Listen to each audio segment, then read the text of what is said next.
Hello, welcome to it's fitness. ഈ video കാണുന്ന പലർക്കും നിങ്ങളുടെ സ്വന്തം ഏജ് ഷെയർ ചെയ്യാൻ ബുദ്ധിമുട്ടുള്ളവരല്ലേ? ആൻസർ പറയണ്ട, ജസ്റ്റ് കം ടു പോയിന്റ്. ഞാൻ ഈ പറയാൻ പോകുന്ന കാര്യം പല വീഡിയോസിൽ പല യൂട്യൂബേഴ്സും പല തരത്തിൽ പറഞ്ഞിട്ടുള്ള സെയിം കാര്യം തന്നെയാണ്. It's a just advice from my side only. So again welcome to it's fitness. So നമുക്ക് എല്ലാവർക്കും പ്രായമാകും. ഒരു 30 വയസ്സ് കഴിഞ്ഞാൽ തന്നെ നമ്മുടെ ശരീരം വിളിച്ച് പറയുമ്പോൾ എനിക്ക് പ്രായമായടാണ്. അതെങ്ങനെ?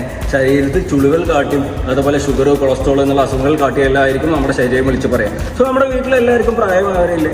ഈ പ്രായമായവർ നമ്മൾ സഹായിക്കാറില്ലേ? കൈ പിടിച്ച് അവർ ബാത്റൂമിൽ പോകാൻ പല തരത്തിൽ നമ്മൾ സഹായിക്കാറില്ലേ? നമുക്ക് പ്രായമാകുമ്പോൾ അതുപോലെ ആരെങ്കിലും ഉണ്ടാവുമോ? ഒന്ന് ചിന്തിച്ച് നോക്ക്. അതുപോലെ നേരെ തിരിച്ച് നമുക്ക് ആരുടെ ഹെൽപ്പ് ഇല്ലാതെ നമ്മുടെ സ്വന്തം കാര്യം നമ്മൾ ഒറ്റയ്ക്ക് ചെയ്യുന്നു ആലോചിച്ച് നോക്കുക. ആരുടെ ഹെൽപ്പ് ഇല്ലാതെ ആ ഒരു പ്രായമായ സമയത്ത് അതിനെന്ത് വേണം? ആരോഗ്യമുള്ള ശരീരം വേണം. എന്ത് വേണം? ആരോഗ്യമുള്ള ശരീരം വേണം.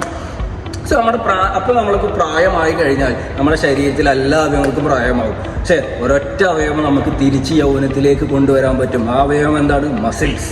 ആ മസിൽസ് എങ്ങനെ തിരിച്ച് യൗവനത്തിലേക്ക് കൊണ്ടുവരാൻ പറ്റും? സ്ട്രെങ്ത് ട്രെയിനിങ് അഥവാ വെയ്റ്റ് ട്രെയിനിങ്. അതിലൂടെ നമുക്ക് നമ്മുടെ മസിൽസിനെ തിരിച്ച് യൗവനത്തിലേക്ക് കൊണ്ടുവരാൻ പറ്റും. അപ്പോൾ നമുക്ക് ആരുടെയും സഹായമില്ലാതെ നമുക്ക് നമ്മുടെ സ്വന്തം കാര്യം പ്രായമായി കഴിഞ്ഞു കഴിഞ്ഞാലും നമുക്ക് ഒറ്റയ്ക്ക് ചെയ്യാം. സോ നിങ്ങളെല്ലാവരും വെയ്റ്റ് ട്രെയിനിങ് അഥവാ സ്ട്രെങ്ത് ട്രെയിനിങ് ചെയ്യുക.